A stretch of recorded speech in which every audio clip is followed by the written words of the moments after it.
Bonjour à tous, on est aujourd'hui le 18 juillet 2026 et on va faire le point sur les marchés financiers. Bon, depuis quelques jours, on a un bon petit crash. Ça permet d'avoir des bonnes opportunités pour recharger. Et aujourd'hui, je vais vous parler des 4 sociétés dans lesquelles j'ai investi et j'ai rechargé durant ce crash. Et je pense que les 4 sociétés vont au moins faire un x2 d'ici les prochains mois et prochaines années. Donc, première société, Nebius, le ticker NBIS. On a eu quand même une bonne chute de plus de 45%. Donc c'est assez commun pour ce genre de société hyper volatile. Et honnêtement, NBS est une société que j'affectionne particulièrement. On voit ici, on a touché le high du 16 avril, on a rebondi. Donc les acheteurs sont rentrés en position ici au 168. À voir, est-ce qu'on confirme, est-ce qu'on reste au-dessus des 170. Hop, ici, 170, en fait c'est très bullish. Et si par contre on perd cette zone des 170, eh bien prochaine zone, ce sera les 136, 140 dollars, qui est aussi en adéquation avec la 200 EMA en daily. Donc 140 dollars, très bonne zone, entre 140 et 149, très bonne zone pour recharger sur cette 200 EMA en daily. Donc NBIS, moi j'ai acheté un peu plus haut, malheureusement, je suis rentré un peu trop tôt, donc 210 dollars, je crois, mon prix d'entrée. Bon, ben, je vous mettrai les screenshots Interactive Broker, bien entendu. Donc j'ai commencé à acheter, je crois qu'au 215, et après j'ai continué à DCA, disons à average down sur la descente ici. Donc, ce qui fait que j'ai un prix d'entrée moyen à 210. J'ai investi environ 22 000 dollars. Et honnêtement, ça me fait pas peur. Clairement, ça me fait pas peur. Tant qu'on tient les 170 et tant qu'on tient les 140, tant qu'on tient la 200 EMA en daily, il n'y a aucun problème. Et je pense que l'ATH, hop, un plus 68% dans les prochains mois, c'est clairement réalisable. Je vois NBIS à la fin de l'année 2026 à 300 dollars, très clairement.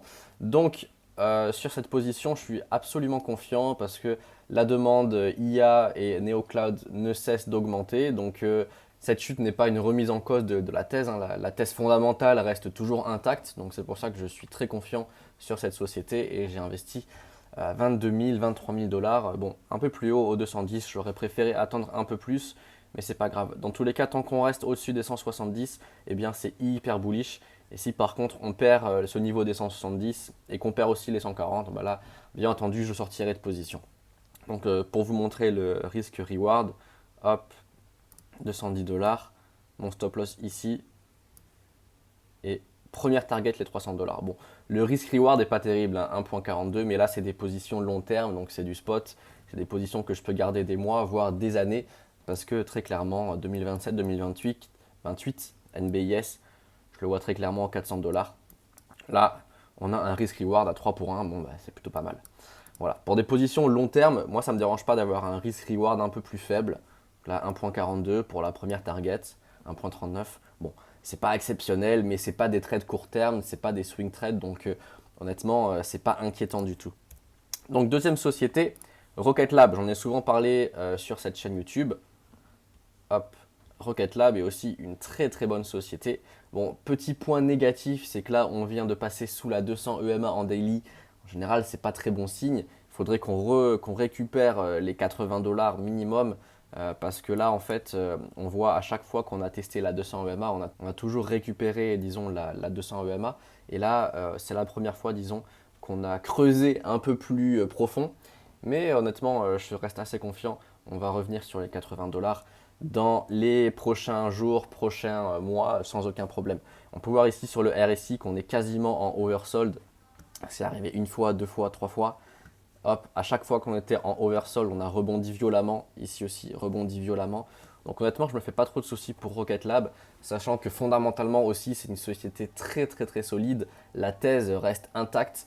Donc aucun problème. C'est juste que le secteur du space a vraiment été violemment tapé là depuis l'IPO de SpaceX. Mais dès que SpaceX va commencer à remonter, aura trouvé son bottom, eh bien Rocket Lab et toutes les sociétés space vont rebondir aussi. Et en général, les rebonds qu'on a sur ce genre de sociétés volatiles, hein, comme Rocket Lab, ASTS et tout, eh bien c'est des rebonds qui sont violents. On peut avoir des journées à plus 10%, plus 15%, plus 20% même. Vous pouvez voir ici, on a une journée, hop, une journée à 23%. Là, ici, une journée à 17%. Donc c'est très commun hein, sur ce genre de société volatile. Là vraiment la préoccupation ce serait de récupérer très rapidement la 200 EMA en daily. Ça serait vraiment le premier signe positif parce que tant qu'on reste en dessous de cette 200 EMA, en fait ça veut dire qu'on est en tendance baissière, on est repassé en tendance baissière. Mais bon, dès qu'on va retrouver ces 80 dollars, j'en doute pas du tout, dès que le Space Stock sera un peu plus calmé, eh bien les 80 dollars seront retrouvés et on pourra retrouver une tendance haussière. Voilà. Troisième société, ASTS. Bon, je vous en parle depuis assez longtemps. Celle-là, c'est la société qui me fait, disons, le plus peur parce que j'ai un prix d'entrée relativement haut, vers les 85 dollars. Et disons, là, on a cassé des niveaux clés qu'il ne fallait pas casser. Clairement, les 61 dollars, fallait pas casser. Bon, on est arrivé sur ce niveau clé des 54 dollars, on ne l'a pas encore cassé, on a rebondi sur ce niveau clé. Donc à voir, est-ce qu'on maintient, tant qu'on maintient les 54 dollars, c'est très bon, c'est très positif. Si par exemple on commence à casser les 54 dollars, et bien là, prochaine zone, hop, prochaine zone, ce sera ici, 39 dollars. À 39 dollars, ça commence à puer clairement, mais rien ne nous dit que hop, on va casser, on fait un retest ici, panique générale et en fait rebond énorme. C'est possible aussi.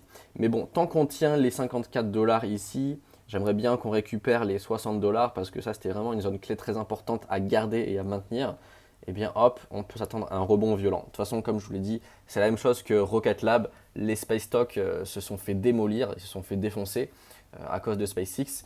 Mais dès que SpaceX aura trouvé son bottom, et bien les Space Stock, ASTS, Rocket Lab vont vraiment violemment rebondir selon moi.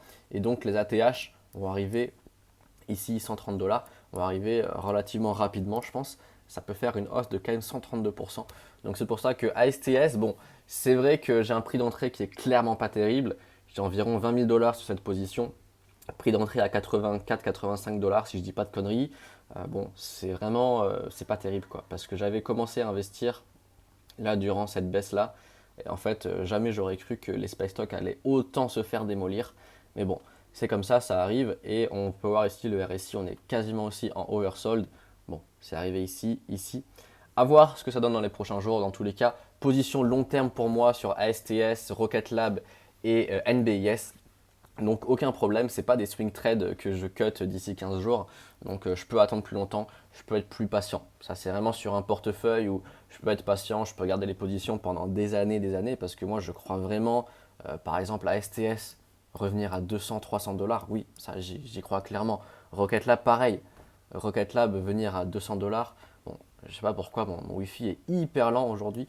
Et bref, ASTS revenir à 150, 200 dollars, oui, clairement. Dans les prochaines années, c'est cohérent, c'est pas déconnant du tout, du tout.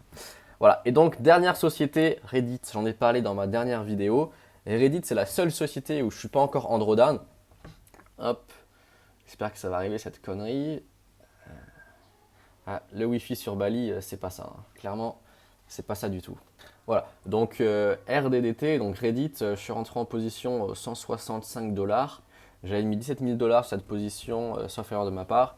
Et du coup, Reddit, société très très solide.